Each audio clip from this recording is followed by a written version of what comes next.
Promote చేస్తున్నారు, కొంతమంది తెలియదు సెలబ్రిటీస్ నేను గతంలో చెప్పిన కేసు కూడా పెట్టినా.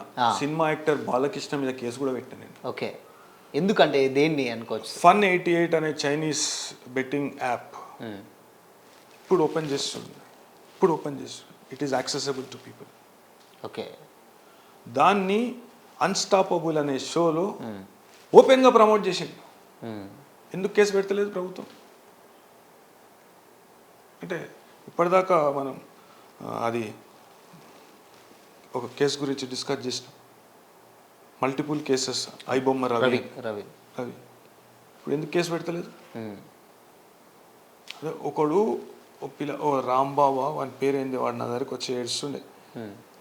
వాడు కంప్లైంట్ పెడితే అంటే సైబర్ క్రైమ్లో ఎలా కొడతారు?